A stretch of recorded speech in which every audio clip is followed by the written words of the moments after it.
The next event is the Great Leap Forward. This began in 1958 and lasted to around 1961. It corresponds to part of the second five-year plan. Recall that the first five-year cycle began in 53, and so the second one would begin in 58. The goal was to accelerate China towards socialism.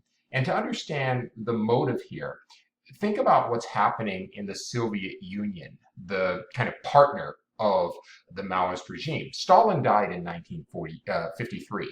And at that point, Nikita Khrushchev becomes his successor. Well, Nikita Khrushchev openly rebukes the Stalinist policies and this attempt to become a global communist society. So Khrushchev is going a different track. And it makes sense that he would do this because there was so much dismay with the policies that Stalin had implemented. But keep in mind that Mao is a mentee of Stalin. He is most influenced by Stalin. So in essence, Khrushchev is diminishing his mentor and indirectly Mao. Well, Mao's response to this is to carry the torch of Stalinism, to carry the torch of advancing global communism and accelerating in a great leap forward. The initial period prior to the Great Leap Forward, from 56 to 57, is known as the 100 Flowers Campaign. It's ironic, but Mao opened up freedom of speech for people in all walks of life, including the right to criticize his own regime. Now, it may seem odd that he would do this. In the speech, he actually says, "Let 100 flowers bloom and 100 schools of thought contend." Well, dictators normally don't want dissent, and they certainly don't want to be criticized openly. So some would argue that this was really an attempt to force traitors out into the open and squash any sort of dissent, which happens. There's a violent campaign against the intellectual class, and those people that did rebel against Mao are subdued. By 1958, the Great Leap Forward was taking hold. People are being moved into rural people's communes. I should say farmers are being moved into these communes. Prior to this period, recall that Mao had collectivized land, but divvied it up to farmers in parcels, kind of benefiting the poor people at the expense of the landlords and the rich peasants. But by this period, Mao is now taking back land from the poor and moving them into these kind of labor camps. These were designed to increase agricultural production and create surpluses to finance industrialization and free up labor to deploy towards industrialization.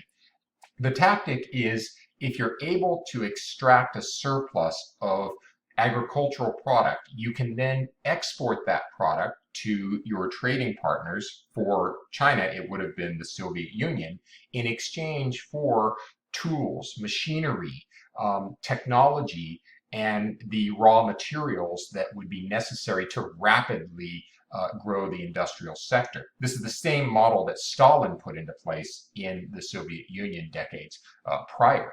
With labor moved into these communes, Mao has much more control over how it's utilized. In essence, he's able to turn many farmers into industrial workers. There's also a rationing of food in these communes. They use kind of a mess hall system. If you go back to this picture, it looks like a military cantina. And what happens is Mao is restricting food intake to help produce those surpluses that he can then export. But you have to feed people, right? Otherwise, they're not going to be productive. So he uses a allocation system that is based on your efforts. So, there's going to be consumption inequality in these communes because the hardest workers are going to get more food than the workers that are least forthcoming. The workday is long, typically overtime, more than 8, 10, 12 hours, but also 7 days of labor. So there's really no time off in these camps. Small-scale steel foundries emerge. Interestingly, we think of industrialization in big cities, big urban areas, but Mao believed that you could actually create these small-scale foundries and produce the raw materials like steel.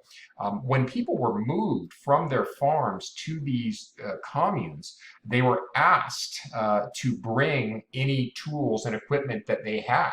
Much of that equipment was then melted down and turned into raw material that could be used for large-scale projects. The commune became the local unit of government. So people were directed by the commune leaders. And then, of course, the commune leaders were directed by higher ups, leading all the way up to Mao. While Mao was able to achieve greater centralization and control with the Great Leap Forward, there were significant consequences. Most notable is the Chinese famine. This is the largest in world history. Around 40 to 60 million people died. Mao claimed that it was not policy-induced, but weather-induced. Scholars debate this today, but no doubt both factors played a role. There was a lack of material incentives in these rural people's communes. People that worked harder did get more food than people that worked less, but it was still rationed. Food was still rationed to such an extent that most workers had a strong incentive to contain their energy expenditure. And there's all sorts of stories of workers looking out for each other so they could rest on the job and not utilize as much energy. And that is obviously inefficient. So there's a double whammy here because you have the labor force contracting due to the famine as people die, but on top of that, you have those that are alive purposely producing less.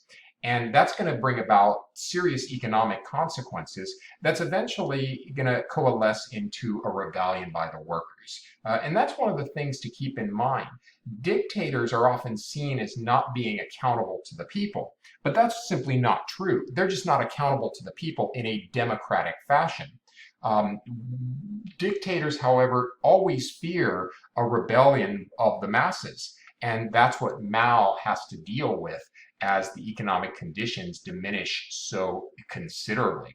The Soviets watch this happening and they begin to withdraw assistance. Of course, as I mentioned, Khrushchev was on a different page than Mao and was already moving away from that agenda that Mao was continuing to promote.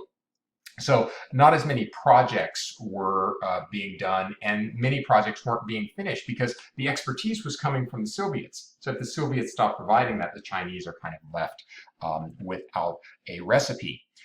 The unintended consequence of this is an actual loss of power by Mao, a decentralization of political power. These regional leaders, these commune leaders even, start to gain more direct control than Mao has. And that goes back to something we talked about, that kind of vertical versus horizontal trust. Initially, Mao has created a lot of vertical trust, which is very important for a successful authoritarian regime.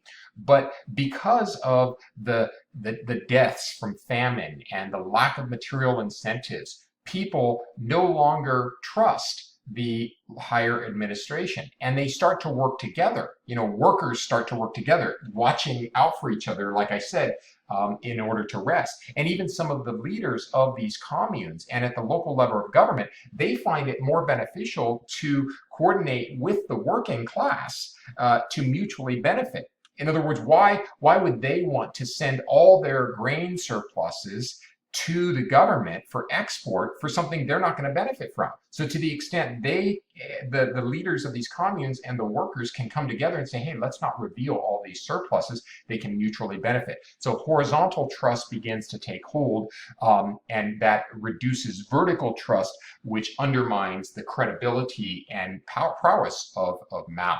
So unintentional, but that's a consequence. Mao is effectively losing his constituency if we were in a democratic environment. It's also worth noting the kind of propaganda that was coming out of the Mao regime. Even though the reality looked much different, this is the kind of picturesque ideal that was being promoted. This was the Great Leap forward, right? Farming exemplified here with this woman holding grain, and industry exemplified here with this man holding steel. By 1961, Mao had lost a lot of influence as a result of the failures of the Great Leap Forward. That opens a door for more pragmatic, moderate state officials to gain influence. And the most notable is Liu Shaoqi. He actually becomes the head of the state in 1959. Important to note, he becomes the head of the government, but Mao still retains his chairmanship of the Communist Party. But head of the state actually gives Liu much more influence over the tactical administration of the new policies. Whereas Mao is kind of setting ideals, Liu is putting into place the actions to achieve those ideals. And that grants him a lot of influence. So he reforms the economy through expanded market activity, property rights, agricultural output, efficiency, quality, technology. I mean, this makes it sound like he's not a Marxist, not a Maoist, but he is. He's no free market advocate. He's just implementing policies that are going to help deal with the consequences of the Great Leap Forward. The market activity was highly restricted. It just allowed farmers to trade with each other, in a legal fashion. The property rights were still of the state, but people were, in some instances, allowed to farm specific lots. They weren't given title to property or anything like that. Agricultural output had to be increased because the biggest issue for the masses was famine. The efficiency, quality, and technological advancements were pushed in agriculture by reducing the size of those communes. The communes were not eliminated. They were just shrunk so that the locus of control could be more compatible with these things. So this works. The economic conditions improve, the resentment and rebellion subsides, and Liu gains more and more traction as a leader. This upsets Mao. Mao continues to watch his influence diminish over this period from 61 to 66. So what does he do? He begins a cultural revolution, one of the most famous historical events of the 20th century. This starts in 1966 and runs to around 1978. It is an attempt by Mao to restore power and the socialist institutions after his failure with the Great Leap Forward. He begins by purging Western capitalists and traditional elements of Chinese society. He sees this as revisionism, right? Reverting back to an inferior state. He mobilizes youth, what he calls the Red Guards, to ferret out and punish dissidents. Mao was very effective at pitting one group against another. And he sees the youth as particularly valuable because they're more physically capable, they're more ideological, and they're more impressionable. So he's pushing them to take on those that would dissent.